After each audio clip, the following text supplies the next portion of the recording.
la forma de gobierno de la monarquía, de la república después, y hoy nos corresponde la siguiente forma de las tres formas de gobierno que tuvo Roma, la siguiente, que es el imperio, y que nace con lo que se llamó el principado o diarquía, dos, que es gobierno entre dos.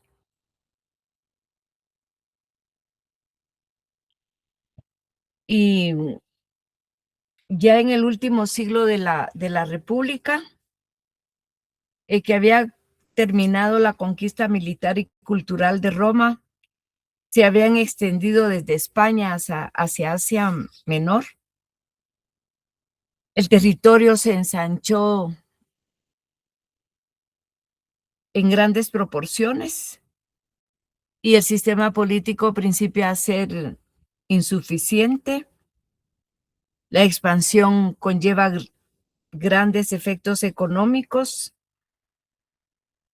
y aparecen también nuevas clases sociales, porque aparecen industriales, banqueros, navieros que vienen también a reclamar derechos y a equipararse con las clases aristocráticas.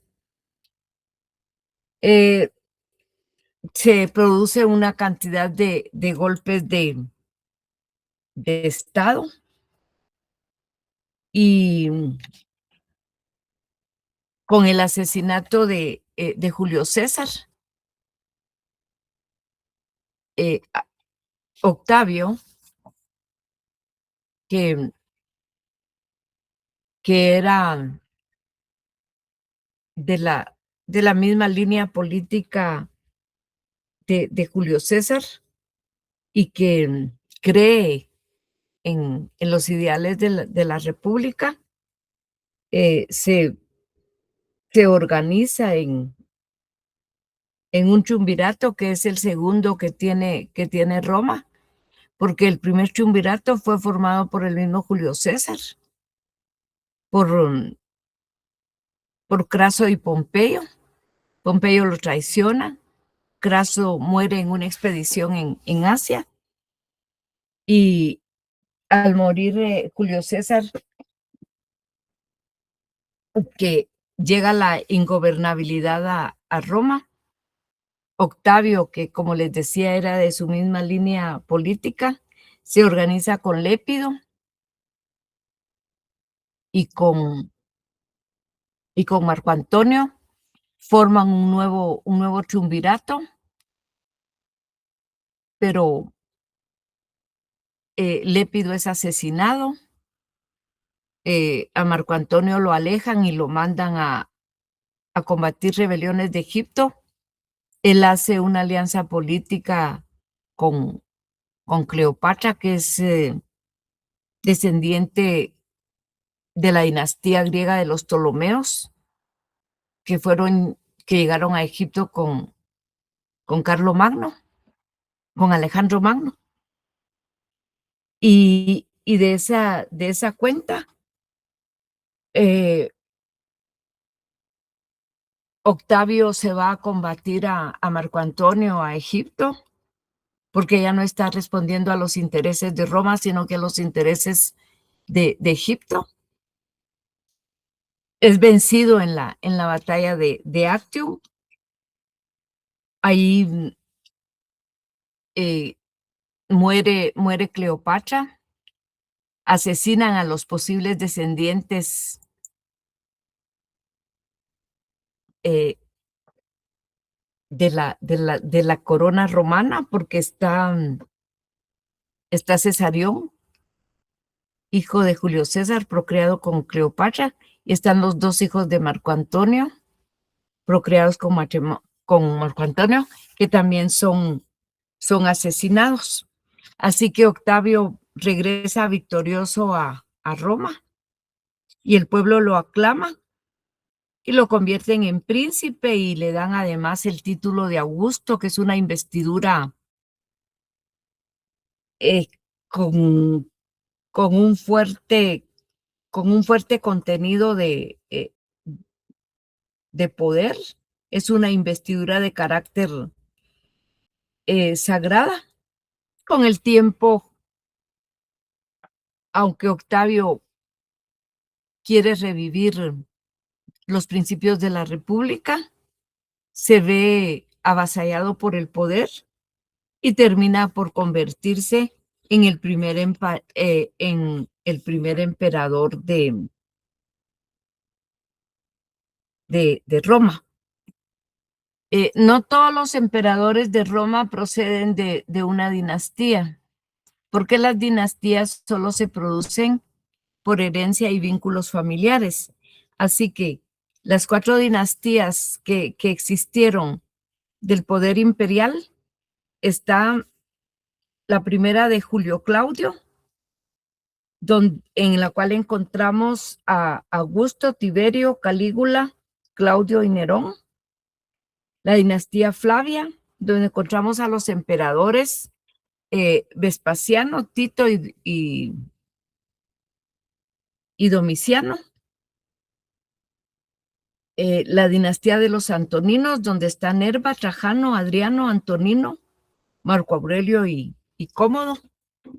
Si se recuerdan o vieron la película del Gladiador, el emperador que aparece en esa película es Cómodo, que es de los peores y más sanguinarios emperadores que tuvo Roma, junto con Nerón y Calígula, y que es hijo del emperador Marco Aurelio, que es uno de los emperadores más buenos que tuvo Roma. Y después está la dinastía de los Severos. Ahí está Septimio Severo, Caracalla, Heliogábalo y Alejandro Severo, que fue una dinastía forjada por una mujer llamada Julia, que casó con Septimio Severo, pero que no era romana, era una princesa siria. Julia era una princesa siria. Julia también se llamaba la hija de Julio César, así que no confundirlo. Así que la forma de gobierno se convirtió en una forma de gobierno absolutista. Es anulada la diarquía, en donde todavía al principio con Octavio había un gobierno entre dos, porque todavía el Senado gobernaba y se le tomaba su parecer, pero posteriormente el Senado se convierte en un órgano municipal, en un órgano administrativo que ya no tiene ningún poder, y el carácter del emperador se vuelve divino. Tiene conjuntada en su persona al Dominus, que es el Señor, y al Deus, que es el Dios, es decir, que un emperador era Señor y Dios, y se confundía con el Estado mismo. Ya en esta etapa, el emperador tiene centralizado el poder. Le corresponde el poder preconsular, que le otorga el mando supremo de los ejércitos. Tiene la potestad tribuna, que le concede el derecho de veto en resoluciones que dictan los magistrados menores. Tiene la potestad senatorial, la cual le permite supervisar y depurar al Senado. El poder de magistratura se convierte en el máximo pontífice y asume en ciertas oportunidades el consulado y también la magistratura de la censura. Tiene facultad para declarar la guerra y firmar la paz. Y en el poder local puede fundar colonias, asignar terrenos públicos, organizar la administración y gobierno de los municipios.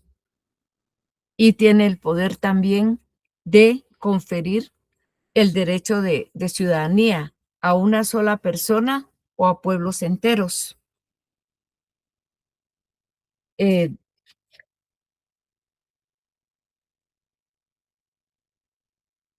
de, del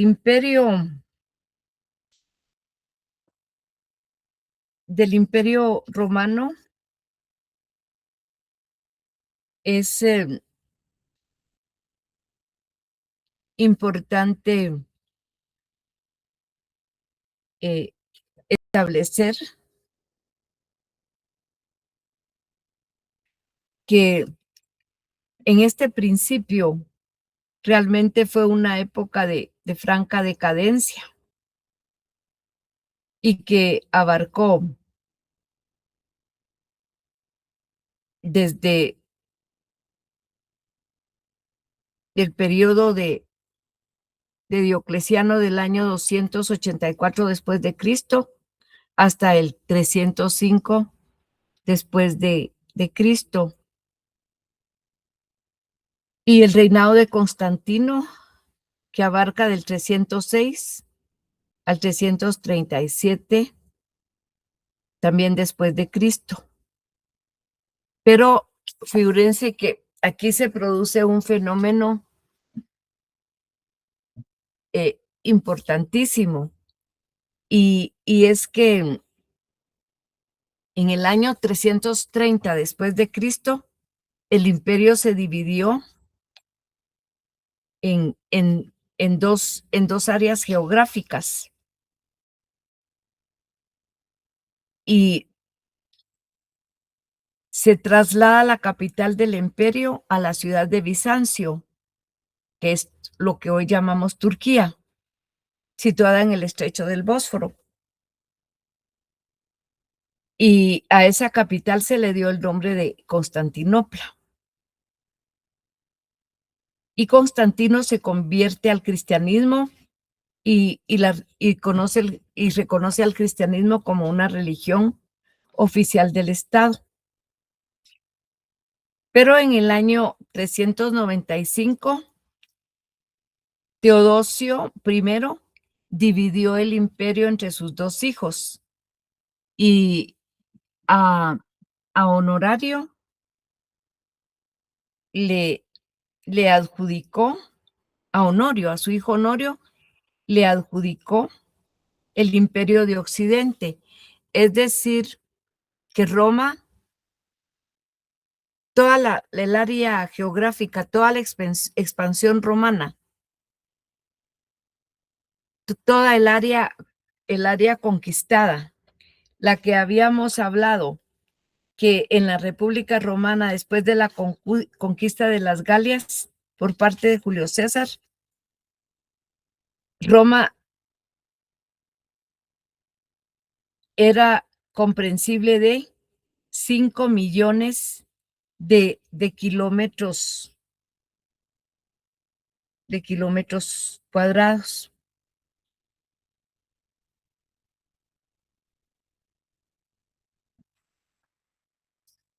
Y se divide, se divide Roma en dos capitales.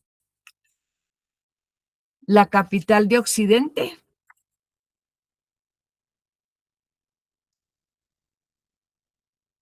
que queda con sede en Ravenna, en la península itálica o de Italia, mientras que el imperio de Oriente,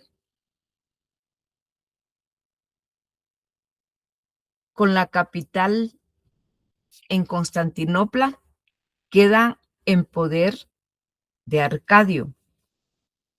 Así que Roma se divide en dos porciones geográficas, dos áreas geográficas. Una que es la que se denomina el imperio de Occidente, que está en la península itálica, la de la Bota, y la otra capital que, que está en Constantinopla o Bizancio.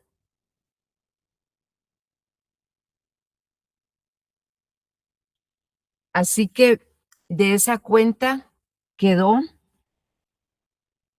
dividida, de esa forma quedó dividida Roma con, con dos, con dos capitales, capital de Occidente y capital de Oriente. Si tienen algún comentario o alguna pregunta, por favor, la pueden, la pueden hacer, que el foro está abierto para ustedes.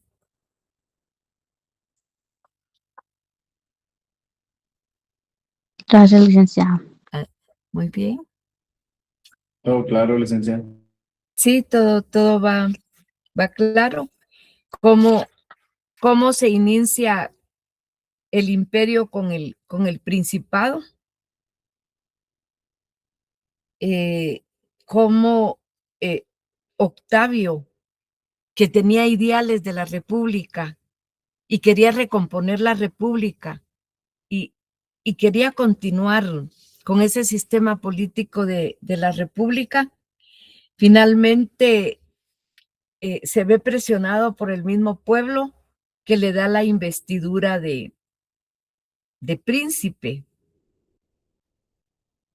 y con unas facultades extraordinarias, porque él rehusó ser príncipe, porque él seguía con los ideales de la república. Sin embargo, llegó un momento en que ya no pudo rechazar el avasallamiento que el pueblo de Roma tenía sobre él y que aparte de eso le dan esa investidura de Augusto. Es una investidura que tiene un carácter divino y que se convierte en un, en un dios, lo convierten en un dios. Y llegó un momento en que Octavio pues abandonó los ideales de la república y, y ejerce todo su poder como príncipe en el año 27 antes de Cristo. Eh, luego que recordemos que el imperio absoluto o dominato se extiende desde el año 27 antes de Cristo hasta el 284 después de Cristo, desde el emperador Augusto hasta el emperador Diocleciano. Y a este periodo es al que se le llama diarquía o gobierno entre dos, porque todavía el príncipe gobernaba con el Senado en forma conjunta, aunque ya era de una manera bastante formal, pues, pero aún eh, estaba y tenía el Senado alguna influencia.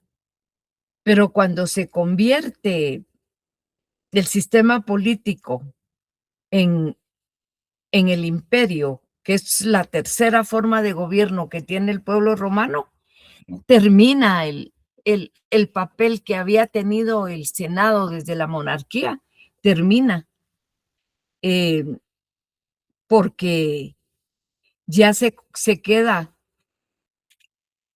como, como que hubiese sido un órgano de carácter administrativo, tenía el carácter de órgano municipal, ya no era un órgano que tuviera influencia y ascendencia sobre los emperadores, puesto que los emperadores eran únicos y sus decisiones no podían ser rebatidas por ninguna persona. Sus decisiones, pues, eh, eran, eran fatales. Y ese es el nacimiento de esas dinastías del poder imperial y que como les decía, que hubo muchísimos emperadores en Roma y que muchas veces tardaban muy poco tiempo en el ejercicio del cargo de dirigir los destinos de Roma y que los únicos que fueron emperadores de dinastía son los que les mencioné, la dinastía del poder imperial de Julio Claudio, del año 31 antes de Cristo al 68 después de Cristo. Ahí les repito de nuevo que está Augusto, Tiberio, Calígula, Claudio y Nerón. En esta dinastía de Julio Claudio,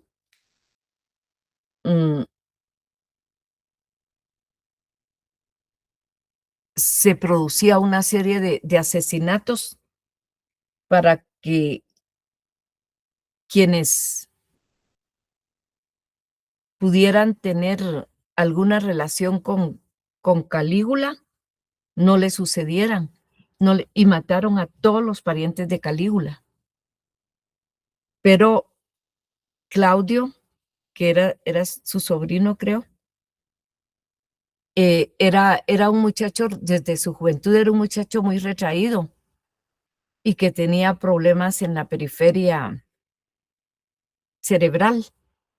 Sus movimientos no eran firmes y movía las manos, babeaba, tartamudeaba.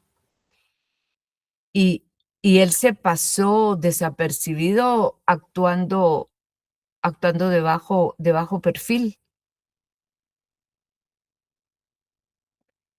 Y por azares del destino, y porque le tocaba ejercer el poder, después de la muerte que le dan a Calígula, alguien lo encuentra y descubre su origen y su parentesco en que le corresponde en la dinastía y le dan la investidura de emperador.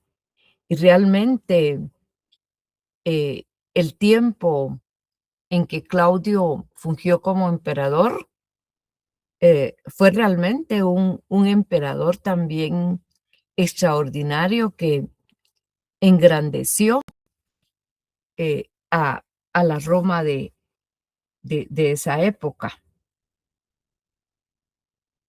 Después de Claudio está Nerón dentro de esta misma dinastía de Julio Claudio. La dinastía Flavia, que es del 69 al 96 después de Cristo, donde está Vespasiano, Tito y Domiciano.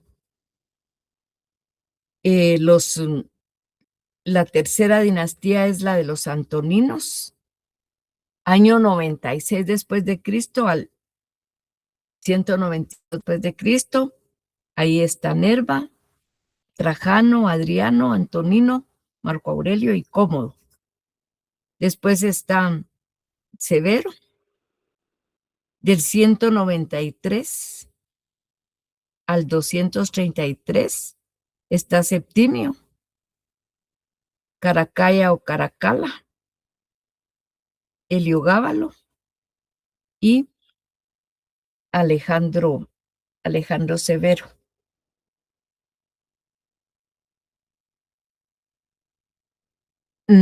Vemos pues cómo el carácter del emperador se vuelve divino. Es un Dominus et Deus, Señor y Dios. Se confunde el Estado mismo con la persona del emperador. Y como les decía, el Senado se vuelve ya un órgano como que fuera un órgano administrativo, un órgano diríamos que de decoración, porque las funciones de contrapeso en el sistema político que había tenido el Senado no vuelve a hacer lo mismo.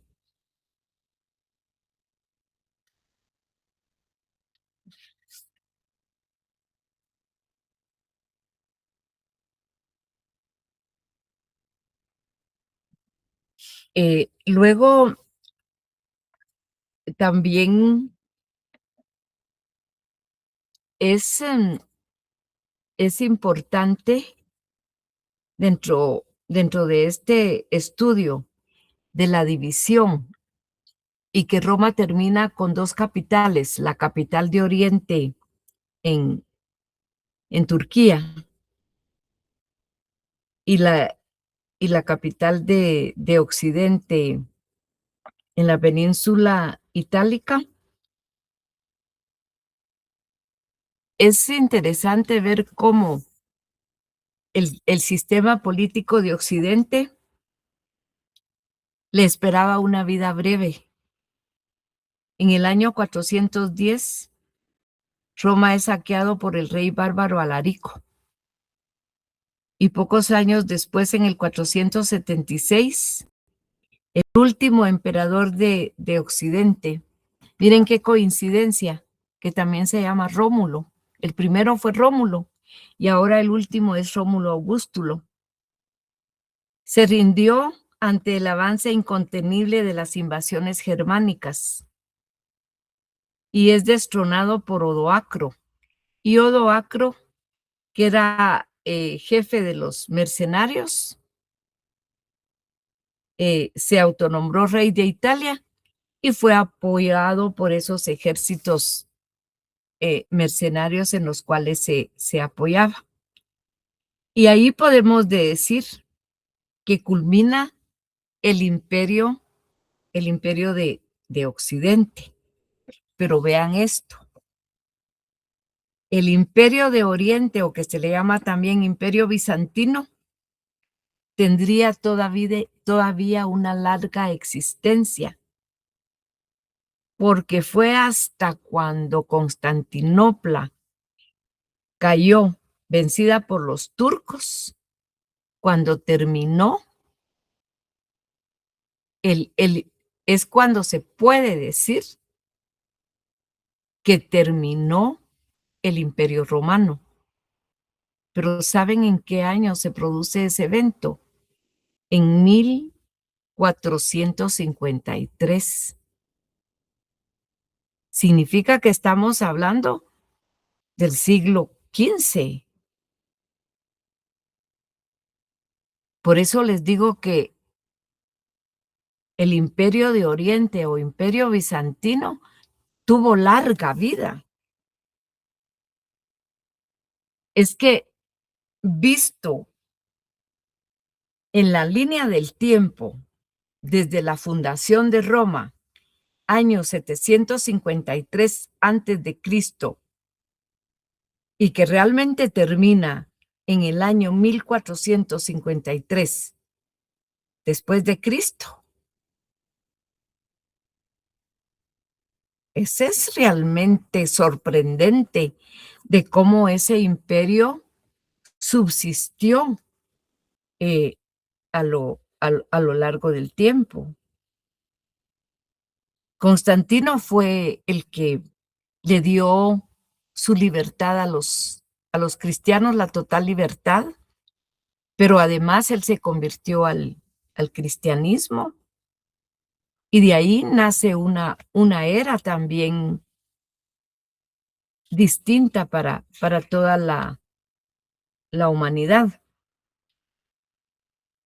El periodo del Imperio Absoluto corresponde, en cuanto a la historia del derecho, a una fase posclásica,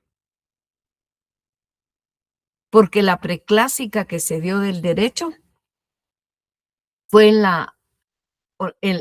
la monarquía que se dio, la que se llama arcaica. La clásica como formación del derecho se da en la república y la posclásica se da en el imperio. Así que aquí hay algo hay algo importante que sin acudir a fechas podemos hacer un pequeño cuadro, un pequeño esquema y que nos debe de quedar muy claro que las formas de gobierno que tuvo el Imperio Romano, que tuvo el pueblo romano, fue la monarquía, la república y el imperio. Pero las etapas del derecho, las etapas de la formación o estructuración del derecho fueron etapa arcaica del derecho,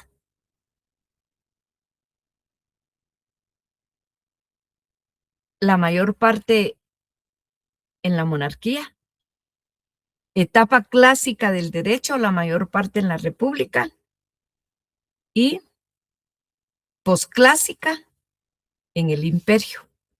Es decir, que las tres formas de gobierno con las tres etapas de formación del derecho están interrelacionadas. ¿Alguien había levantado la mano? Por favor, adelante. Sí, licenciado, buenas noches. Solo una pregunta. Me perdí ahorita que estaba explicando. ¿En qué tema está tratando ahorita, perdón? ¿Se manda? ¿Cuál es el tema que está tratando ahora mismo? Hoy estamos hablando del imperio, la última forma de gobierno del pueblo romano. Muchas gracias, licenciado. Pero el tema en general, el, el, el tema en general que estudiamos, vamos a ver, aquí,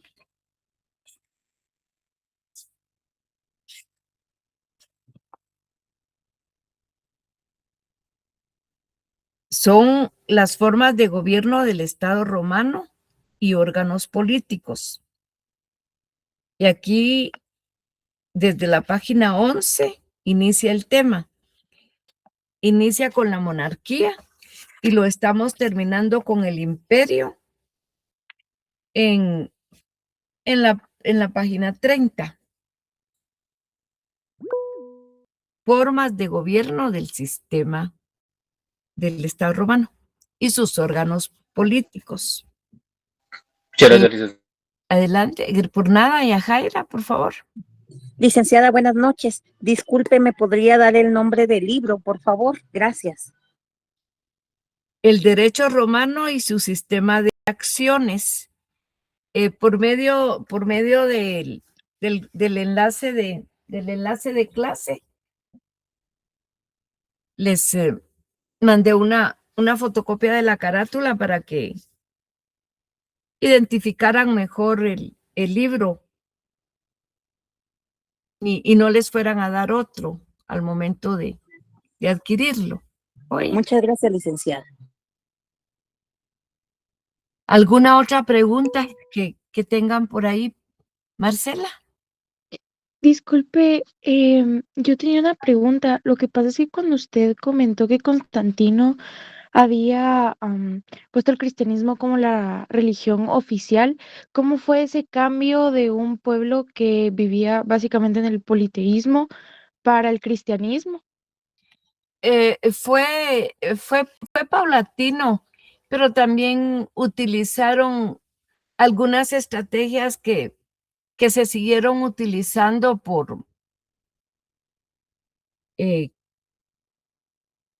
en otras épocas, como la colonización para por ejemplo, en Guatemala, en la colonización, que también los mayas eran politeístas, y se da un cambio y se implanta la religión católica.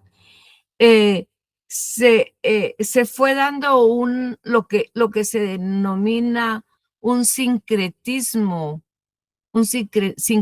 religioso. No les fueron quitadas de golpe sus creencias, pero sí se les fueron suplantando paulatinamente por las creencias de la doctrina cristiana. Ok, muchas gracias. Por nada, pero la pregunta es bien interesante, Marcela, porque no es fácil quitarle a un pueblo su cosmovisión.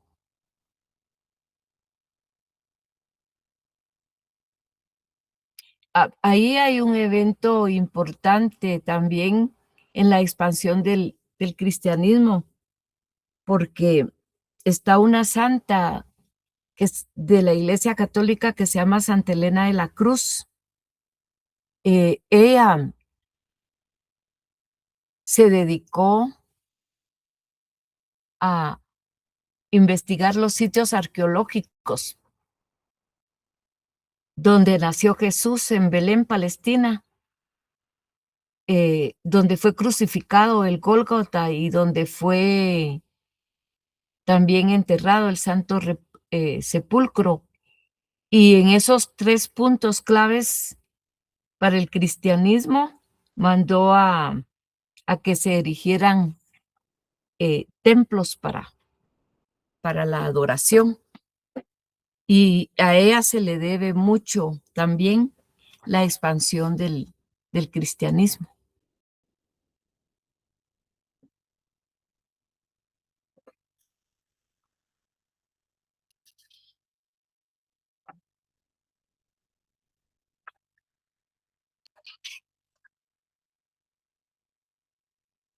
En próxima clase ya vamos a estar estudiando la estructura social, política y judicial de Roma, porque aparecen mucho más clases sociales.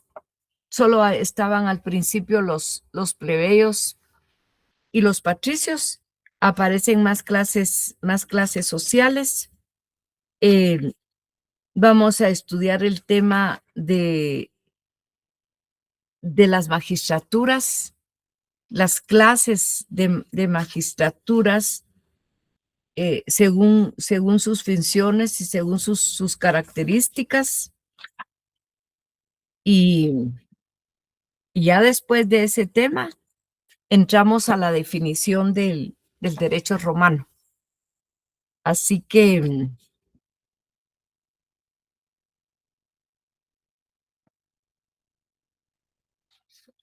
también vamos a estar estudiando la organización social, la organización política y la organización judicial de Roma. ¿Algún comentario que tengan por ahí?